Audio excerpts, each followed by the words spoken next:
Folks, welcome back. Today we're going to take a look here at the Homelabs dehumidifier. This is one of my favorite pieces of kit or gear or appliance, however you'd want to phrase it. And this does a wonderful job in an insulated barn, keeping the humidity to about 55–60% year-round. And it just runs like a train on time and does a phenomenal job. Now, how do we get rid of the water with this? And this is kind of the point of the video. I'm going to give you an idea. This is what I've kind of gone with for about, I use it about 8 to 9 months out of the year because, of course, in the winter here, it gets very, very cold. So in the winter, I have to resort to using the bucket down here. Let's take a look at that. So the bucket here, right now, it's dry because all the water is flowing outside, and I have it turned off. But the bucket holds a substantial amount of water, and it has a handle here. So pretty much in the wintertime, I just take the bucket outside, throw the water out into the snow, and you know, it just is what it is. But the rest of the year, I don't really want to have to bother with it. So let me show you the system that I use to get rid of that water the rest of the year. So at the back of the machine, if you do not want to use the bucket, we have our hose hookup here. But what I have here is I have a hose. Now, where you run your hose to, this could be, for a lot of folks, what they do is, like my sister, for instance, she has hers in the basement right next to the bathroom. The hose runs out the back of this here and then runs into the shower in the basement. So it just all flows into there. So that is definitely an option for a lot of folks to do that.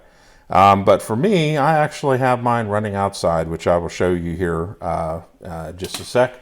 Now, one thing that you can use if you are concerned about any potential leaks with the connections is you can use something called PTFE thread tape. And so this is basically just a tape that you just wrap around the threads about 3 times or so, and then you go ahead and screw it into place.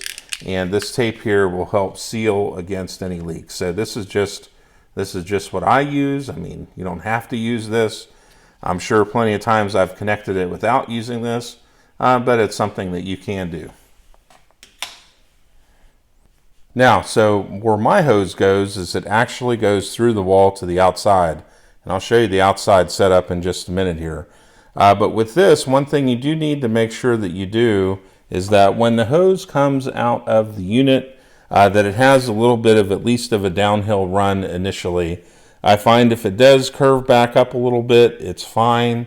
But you can't have the hose running straight up into the air. Otherwise, the water will just flow into the bucket. So do be aware of that. This particular unit does not have the pump. There are some models that Homelabs sells that do have a pump with them, so you can pump that water. But this particular one does not, but it works just fine. The water gets a good kind of run downhill a little bit. It curves back up a bit and out to the outside. So I had a contractor put a hole in the wall and then basically connect up to what is a hose socket, and I'll show you that in just a sec. But pretty much that's the system there that it goes with, and it works very, very well. And that for about 8 or 9 months of the year, I don't have to do a thing at all. Just leave it running, set it to 55–60% humidity, and it just runs like a train 8 or 9 months until the hard freeze comes. And then I just disconnect the hose for the season and disconnect the hose on the outside as well, and close up the tap, and after I make sure, of course, all the water is out of it. All right, folks, so on the outside here, we're got a nice little spring rain going here. So we just have a hose spigot here that I just open up and attach a hose to it, pretty much like a 10-foot length of hose, and then it just runs out here and then just kind of dumps out into the woods right here. So pretty easy, and it keeps the water away from the building, and it's basically maintenance free. I just have to watch when I mow that I don't run the hose over, of course. Folks, the only other maintenance thing that goes on with these is you just have to check the filter on the back. All it is just a mesh filter. You just take it right off, and you can run it underwater or just use a vacuum cleaner, you know, to suck off all the material or whatever. I find I don't have to do that too often. I use another air filter here in the barn, so that helps too. But it is something where you got to check that every couple months and just make sure it's clear.